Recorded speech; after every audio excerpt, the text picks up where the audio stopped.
Let us now turn to our commencement address. And to introduce our distinguished speaker, I call on Caitlin Timko, President of the Student Government.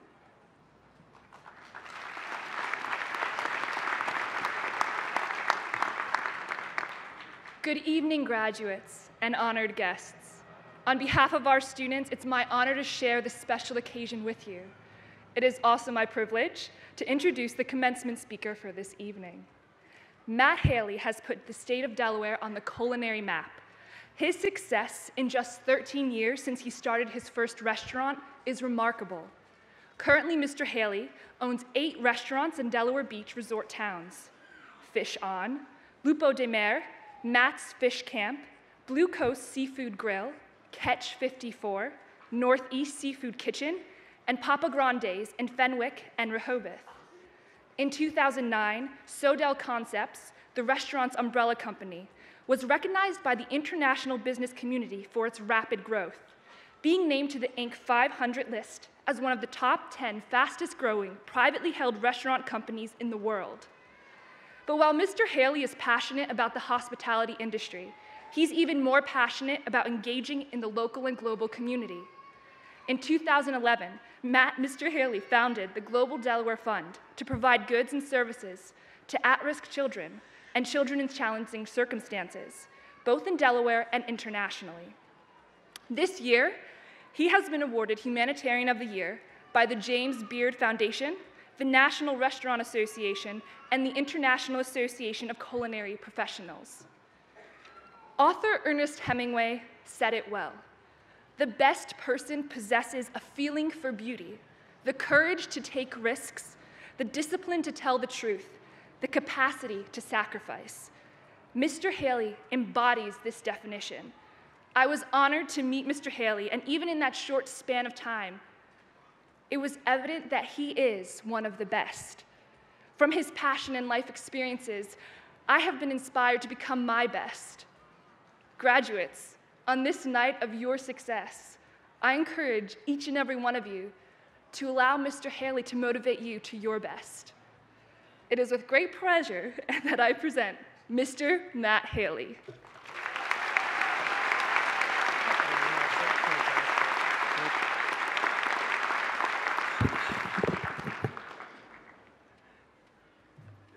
Thank you. That was fantastic. I appreciate that.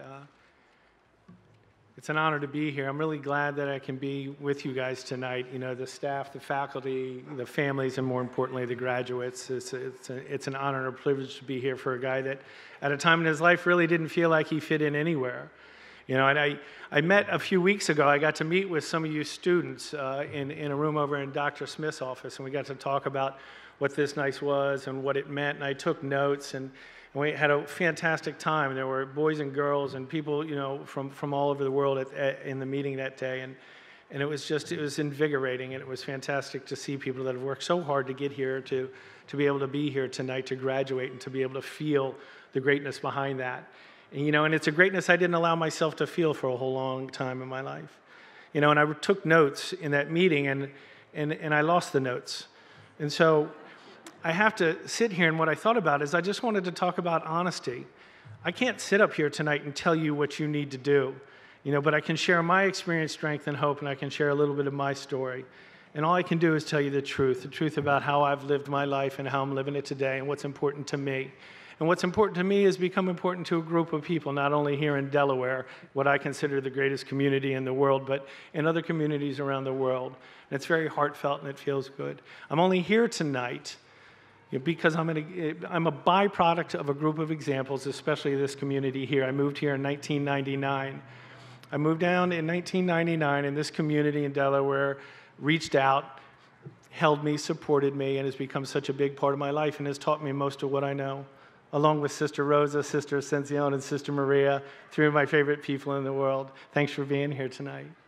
You know, so when I was little, I grew up in a crazy, violent, very abusive environment being raised. I grew up as a little boy that felt like he never fit in, felt very less than, betrayed, abandoned, and rejected, and I never felt smart. I never felt like I could learn. I remember being in school when the teachers would ask me questions and I didn't know the answers. I remember how I felt like shame. I remember how I felt guilt, and I felt like I would never amount to anything. And I carried that forward with myself. I got that message early. I got the message early that I was basically not going to be worth anything. And I carried that message out, and I lived that way for a long time in my life.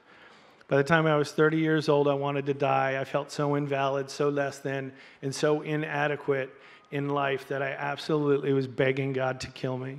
But he had another plan for me and put me on a track, which 4 years later put me out in the world. And at 34 years old, I was taking a bus to work, making $7 an hour.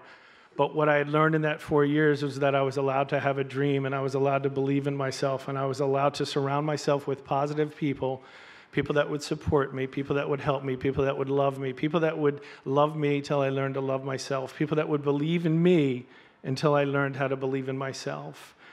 And it was an amazing experience for me, little by little, learning, that I could build upon that in my life.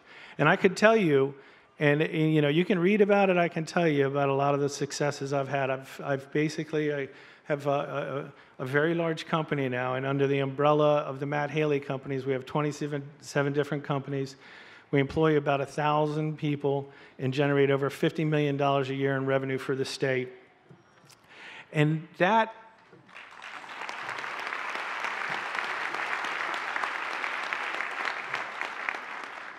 and I'm here to tell you that means nothing. The most important thing for me and what I've learned in this time is what I've learned in this time was the ability to be able to be creative and expressive and to work and collaborate with a group of people, not only here, but around the world, to follow our dreams, to learn how to believe in ourselves, support ourselves, and collaborate for good. Business nowadays is a byproduct of our involvement, in our community. It's a byproduct of the service that we provide for others, not only in our community, but around the world. I've had the opportunity to travel all over the world. I've done things everywhere in the world, and it's been fantastic. And I've been able to spend a lot of time in Southeast Asia, Central America, South America, all over North America and Europe, being involved with people, trying to do and carry the message that was taught to me here in this community. And it's been a fantastic, fantastic journey for us. But it was part of that journey came through the creativity to have an understanding that I never had to go to work and do anything that I didn't want to do. And this is the point that I want to press tonight, is that I didn't learn until I was in my late 30s that I didn't learn that I didn't have to do things that didn't make me happy. And I learned in my life that I could do things that made me happy, and I could have a job doing something that I loved. And if I had a job doing something I loved, I would never have to work another day as long as I lived. So I've had the opportunity to get up every day and get to go to work. I do not have to go to work. And by being able to go to work and perform at the level that we do, we get to carry the message around the world and get involved with things that are fantastic. Because there's no more heartfelt feeling in the world than being able to be of service to another human being and to be able to be an example, but only by way of being allowed to have examples in your life. So if I ask anything of you guys tonight, if there's anything I could say, if there's any message that I could carry, I just want to challenge you to take risks, to believe in yourself, to do things that you love, to travel, to see the world, to help people, and to also, more importantly, provide for yourself and know that you have whatever it takes within you to do anything you want to do in the world. I am proof positive, without a shadow of doubt in my life, I am proof positive that the only thing that can stop me from having and doing anything I want in the world is me. There's nothing else in the world that can stop being from me. And that is a fantastic feeling, and it's a feeling that I didn't know I was allowed to feel for a long time. So if you're out there tonight and you second-guess yourself, I ask you to please not. Take a risk, overcome your fears. Fears had run my life for so long, and they don't run it anymore, because once I learned that I could overcome that and I could move forward and step into life along with asking people for help, and I stopped being afraid of being afraid, I got to move forward in life and live the life that I live. I get to go to work today, and I get to work with a group of people that are absolutely fantastic, that get to carry the message in other places, and I'm proud of that. And I couldn't be prouder or feel better about being here tonight, because for so long in my life, I wasn't wanting it anywhere. And tonight to be able to come here and stand up in front of you and share a little bit about my story and what I've done and the opportunities that I've had in my life makes me feel good. I truly believe in my heart that there are no challenges in life. I believe that life is full of opportunities. So the next time you feel like you're challenged and you feel like your back is up against the wall, I just ask you to please reach deep down inside of yourself and summon whatever it is inside of you to overcome the fear, to move forward, to live the life that you deserve to live. Thank you.